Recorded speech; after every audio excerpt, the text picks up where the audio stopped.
Каналға қош келдіңіздер. Лайк басып, пікір білдіруді ұмытпаңыздар. Ғаламда макконалар деп аталатын иерархиялық күштер бар. Олар жердегі жүйенің реттілігін қадағалаушылар. Қазіргі таңда жер бетінде жаңа матрицаның негізі қалануда. Сондықтан оның құрылымдық жүйесінің сақталуы өте маңызды. Жаңа құрылымдық іргетасы дұрыс қалыптасу үшін ескі матрицаның күштері мен тозған жүйелері бұл процеске кедергі келтірмеуі тиіс. Осы реттілікті қамтамасыз ету мақсатында макконалар белсенді іске кірісті. Соңғы 4000 жылдық бойы галактикалық иерархияны билеп төстеген ескі ғаламдық күштер өз орындарын қиындықпен босатуда. Бұл ескі жүйені тек жер бетінде ғана емес, тіпті ғаламның терең қабаттарынан түпкілікті аластату оңайға түспей тұр. Дегенмен, қазіргі уақытта бүкіл ғалам деңгейінде ескі иерархиялық күштерден тазарту процесі жүріп жатыр. Сәуірдің 1-нен бастап ғалам тынысы өзгеруде. Жаңа кезең, жаңа этап. Жердің сфераларында өзгеріс болған сияқты, сфералық қабаттарда өзгеріс болуда. Сондықтан адамның тәні мен жанында өзгеріс болуда. Жаның мазасызданады, жүрегің сыздайды, эмоциялар толқындай көтеріліп, қайта басылады. 4000 жылдық цикл, мұны Кали-юга, қараңғылық дәуірі деп қазақша аударады, кезеңінің аяқталуымен байланыстырады. Бұл уақыт бойы билік құрған ауыр күштер өз ықпалын жоғалтқысы келмей қарсылық танытуда. Бұл кезең аяқталды. Ғаламдық тазарту. Тазарту процесі тек біздің планетада ғана емес, жоғарғы өлшемдерде де жүріп жатыр. Бұл бүкіл галактиканың діріл жиілігінің көтерілуі қазір болуда. Макконалар дәл осы тазартудан кейінгі бос кеңістікте жаңа реттілікпен құру үшін жауапты болып отыр. Макконалар дәл осы тазартудан кейінгі бос кеңістікте жаңа реттілікті, яғни матрицаны құру үшін жауапты болып отыр. Олар ескі жүйенің қалдықтары жаңа құрылымға зиянын тигізбеуін қадағалауда. Себепсіз шаршау, ұйқының бұзылуы, бас айналуы немесе құлақтың шуылы. Бұл тәннің жаңа қуатты қабылдауы. ДНК-ның трансформациясы ескі көміртектік құрылымынан жаңа кристалдық құрылымға өту жүріп жатыр деп есептеледі. Тән жеңілдей бастайды. Тазарту процесі адамның ішіндегі жасырын жатқан барлық қоқысты сыртқа шығаруда. Ескі жаратылыстардың оянуы, ескі жаралардың оянуы, бұрын ұмытылған реніштер, қорқыныштар мен кешендер қайтадан бас көтеруде. Бұл олардың сізді қинау үшін емес, олардан бір жола арылуыңыз үшін болады. Ескі иерархияның бақылауы әлсірегендіктен адамдар ояна бастайды.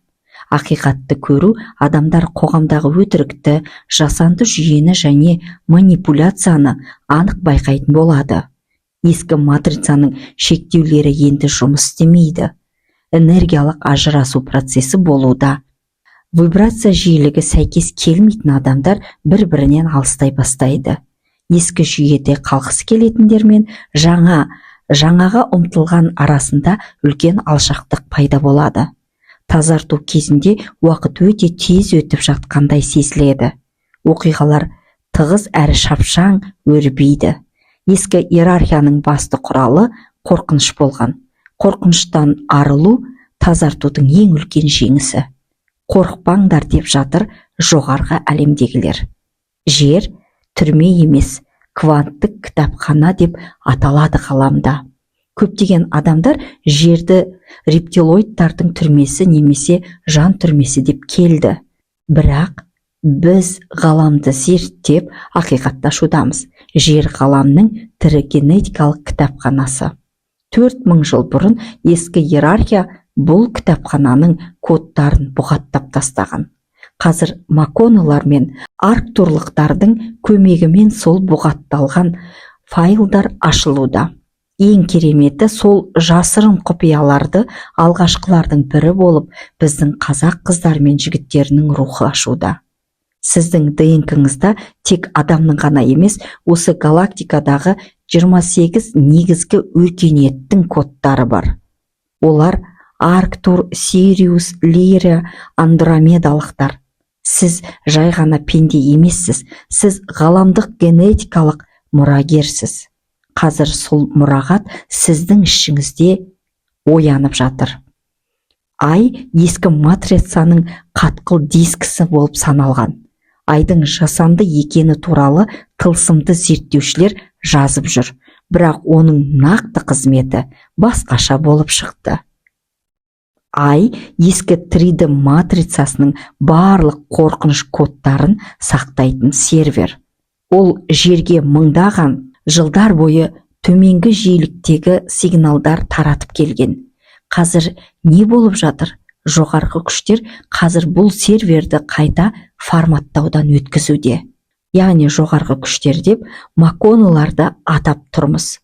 Сондықтан көптеген адамдардың түсінде ай құлап жатыр, немесе ай екеу болып көрінеді деген бейнелер пайда болуда. Бұл санаңыздың ескі бағдарламалардан босап жатқанының белгісі. Еш жерде жазылмаған ақпарат. Уақыт тек жеделдеп қана қойған жоқ, ол үзіліп жатыр. Тылсым сыры, ғаламдық тазарту кезінде болашақ пен өткен шақ бір нүктеге жиналуда. МакКоннеллардың міндеті осы екі нүктені жаңа матрицаға сәтті қосу. Бұл сізге қалай әсер етеді? Сіз кеше болған оқиғаны 10 жыл бұрын болғандай сезінуіңіз мүмкін. Немесе ертең болатын нәрсенің есіне дейін сезініп, дәл қазір сезуіңіз мүмкін. Бұл сіздің көп өлшемді болмысқа айналып жатқанының дәлелі. Тәнсіз иерархиялардың кету келісім шарты болуда. Ескі иерархия күштері жайдан жай кетпейді. Қазір ғаламдық деңгейде энергетикалық амнисия жүріп жатыр. МакКоннеллар ескі күштерге, егер сендер жерден өз еріктеріңмен кетсеңдер, басқа галактикалардан өздеріңе тән орын аласыңдар деген шарт қойды. Олар кеткенде адамдардың бойындағы құлдық сана да бірге кетеді. Егер соңғы кездері бойыңызда кенеттен пайда болған еркіндік пен мен бәрін істей аламын деген сезім оянса, бұл сіздің өрісіңізден ескі бақылаушылардың кеткені. Ғаламда осындай ұлы келісімдер мен түбегейлі өзгерістер орын алуда. Біз ескі жүйені аластатумен әлекпіз. Сонымен бірге мүлдем жаңа дүниені құру үстіндеміз. Дәуір алмасуы дегеніміз осы.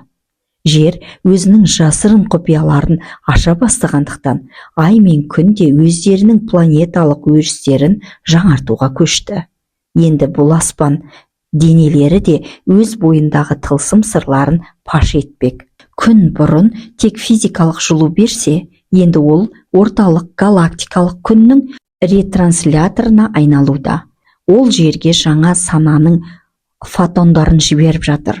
Күннің құпиясы оның ішінде өмір сүретін жоғарғы өлшемді плазмалық өркениеттерде.